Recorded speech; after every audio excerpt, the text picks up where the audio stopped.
Berjumpa lagi dalam channel Goresan Apena. Halo pamirsa, bagaimana punya kabar? Tak doakan semoga semua dalam keadaan baik-baik saja. Amin. All About My Wife. Film ini dirilis tahun 2012. Berkisah tentang suami istri yang mempunyai masalah, sehingga sang suami menyewa seseorang untuk merayu istrinya dengan harapan dapat menceraikannya. Langsung aja ke alur ceritanya. Jung In dan Do Hyun bertemu di Jepang ketika tengah terjadi gempa. Dalam waktu singkat, mereka saling jatuh cinta dan berpacaran. Dan ketika kembali ke Korea, mereka memutuskan untuk menikah. Awalnya hubungan mereka begitu romantis seperti pasangan muda pada umumnya. Tapi setelah 7 tahun menikah, sikap cerewet yang terus mendominasi dari Jung In membuat Do Hyun merasa frustasi.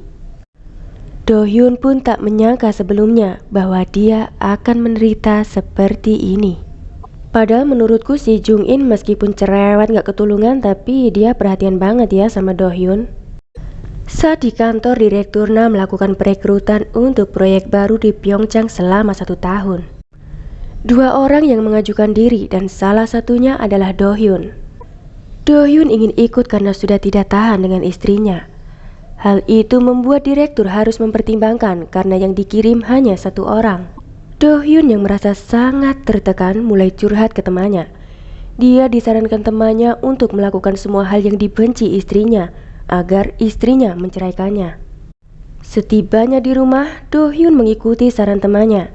Saat Jung In menyuruhnya ganti baju, Do Hyun dengan tegas menolak. Mendengar itu, Jung In segera menghampiri Do Hyun sambil membawa pisau dapur. Do Hyun pun merasa ngeri-ngeri sedap. Lalu menuruti perintah Jung In, rencana gagal. Sementara itu, Direkturna memilih teman Do Hyun untuk mengerjakan proyek baru. Setelah merengek-rengek, Do Hyun pun diizinkan ikut. Do Hyun memberi kabar pada Jung In tentang penugasannya di Pyeongchang. Jung In terlihat berat hati, tapi ya sudahlah. Mereka menghabiskan malam berdua dengan romantis sebelum Do Hyun berangkat. Hingga akhirnya, Do Hyun pun berhasil pergi ke Pyeongchang. Saat ia sudah merasa terbebas dari istrinya, dia sangat terkejut. Ternyata Jung In menyusulnya ke Pyeongchang. Direkturna hendak mengadakan pesta berpasangan yang mengharuskan dia membawa istrinya. Segala cara dilakukan Do Hyun agar istrinya tidak datang. Tapi siapa itu? Jung In memaksakan diri untuk datang dengan membawa egrang dan berjalan tungklik-tungklik. Di sana Jung In membuat pestanya kacau. Dia terlibat adu mulut dengan istri Direkturna. Jung In pun meminta izin untuk pulang duluan. Jung In dikagetkan oleh seorang pria yang hendak bunuh diri.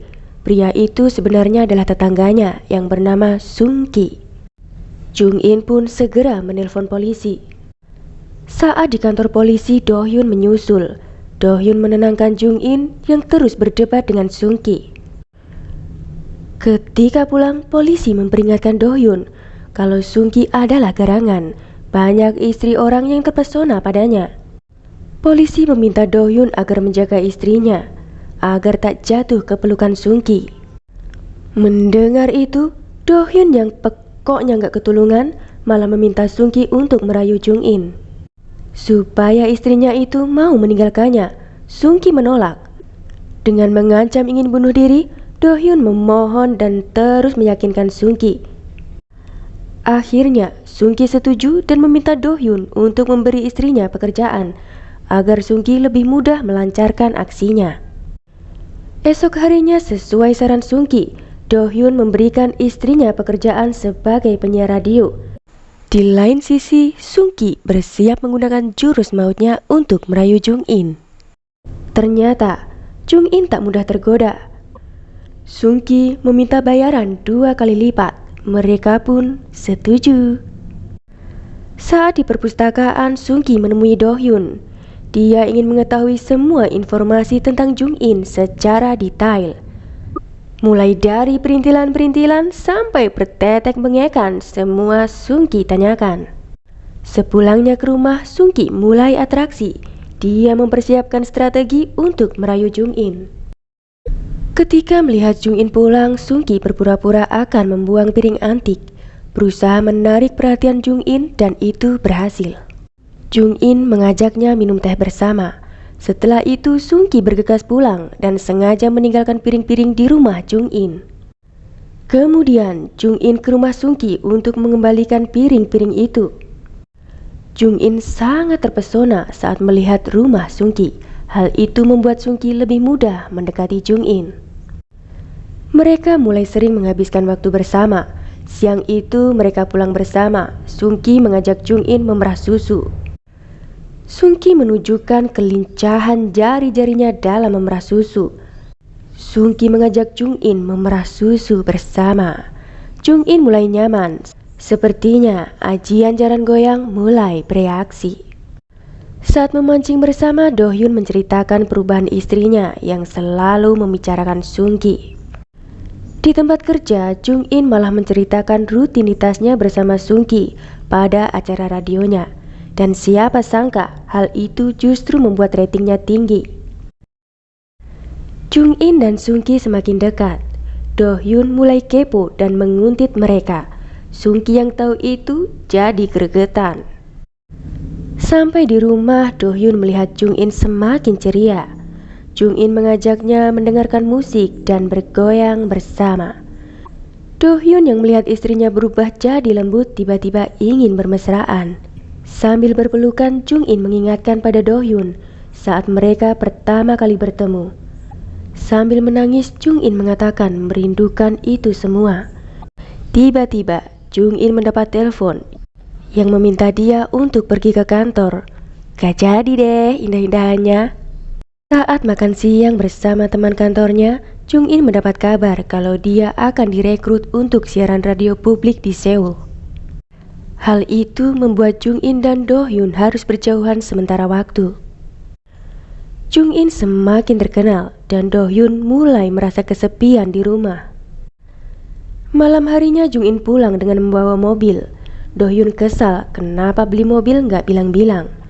Jung In membawakannya oleh-oleh, kemudian mereka kangen-kangenan. Lagi-lagi Jung In mendapat telepon dan harus pergi dengan alasan pekerjaan. Padahal sebenarnya Jung In pergi menemui Sungki. Wah, jurus jaran goyang sepertinya semakin merajalela. Sungki semakin melancarkan rayuannya, sementara Do Hyun resah memikirkan istrinya di rumah. Kapokmu kapan mbok jerak-jerak dewe? Saat Do Hyun ingin minum, dia menemukan catatan Jung In yang poin isinya tentang Jung In ingin membuat rumah tangganya menjadi paling bahagia di dunia. Setelah membaca, ia segera mencari istrinya. Tapi apa yang dilihatnya? Istrinya sedang bermesraan dengan Sungki di depan rumahnya. Sungki mendekap Jung In.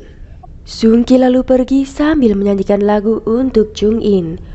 Do Hyun yang marah tiba-tiba memancal gas mobilnya hendak menabrak Sungki. Do Hyun terlihat menyesal dan memohon agar Sungki menjauhi istrinya. Mendengar itu, Sungki justru menangis. Do Hyun yang heran bertanya pada Sungki, kenapa ia menangis? Sambil terus menangis, Sungki menjawab kalau dia terlanjur mencintai Jung In. Gabrukan pun tak dapat dihindari. Bar ini lanjut. Jung In mendapat tugas mewawancarai seseorang. Ia kaget ternyata orang itu adalah Sungki, pria yang selalu dipikirkannya. Dengan mulut lemesnya, Sungki menceritakan kisahnya dengan Jung In menggunakan lukisan pasir. Jung In pun baper berat. Malam harinya Jung In terlihat resah dan nyuekin Do Hyun. Do Hyun yang kesal malah keceplosan kalau sebenarnya dia yang menyuruh Sungki untuk mendekati dan merayu Jung In. Mendengar kenyataan itu, Jung In marah dan kecewa. Keesokan harinya Jung In membagikan kisahnya dengan suaminya di acara radio. Sambil berlinang air mata, Jung In mengutarakan niatnya untuk bercerai. Do Hyun yang mendengar itu saat di kantornya sangat menyesal dan sedih. Ketika Jung In hendak menenangkan pikiran di pantai, tiba-tiba dia melihat Sung Ki yang akan bunuh diri di laut. Jung In segera mengejarnya, dan syukurlah mereka selamat. Di dalam mobil, Sung Ki mengatakan kalau apa yang selama ini ia utarakan adalah serius. Jung In pun mengakui jika ia sebenarnya juga tertarik pada Sung Ki. Dan ia meminta Sung Ki untuk membuka hatinya dan menemukan cinta. Saat mereka tiba di kantor polisi, Do Hyun sudah menunggu mereka. Jung In yang sudah sangat kecewa pada Do Hyun tetap ingin bercerai. Sung Ki menertawakannya. Kemudian mereka ngobrol di pantai. Sung Ki mengatakan bahwa ia hanya memperlakukan Jung In layaknya wanita. Hal itu yang tidak dilakukan Do Hyun pada Jung In. Hari pun terus berjalan. Do Hyun mencoba memperbaiki hubungannya dengan Jung In. Sebulan kemudian mereka berdua datang ke pengadilan untuk bercerai. Jung In terlihat berubah menjadi lembut. Sebaliknya, Do Hyun udah kayak petasan banting, sensitif banget. Do Hyun mulai menyadari kalau selama ini Jung In sebenarnya hanya kesepian, dan Do Hyun merasakannya sekarang. Jung In tiba-tiba dikagetkan dengan getaran HP-nya. Ia mengira itu adalah gempa. Hal itu seperti mengulang masa lalu, seperti pertama kali mereka bertemu. Akhirnya mereka tidak jadi bercerai. Film pun selesai. Nah, setiap rumah tangga pasti ada aja masalahnya. Gak ada tuh yang mulus-mulus. Yang penting itu saling percaya, saling setia, saling menghargai. Jangan dikit-dikit cerai, dikit-dikit cerai. Kalau masih bisa diperbaiki, kenapa enggak? Terima kasih yang sudah menonton. Sampai jumpa di video berikutnya ya.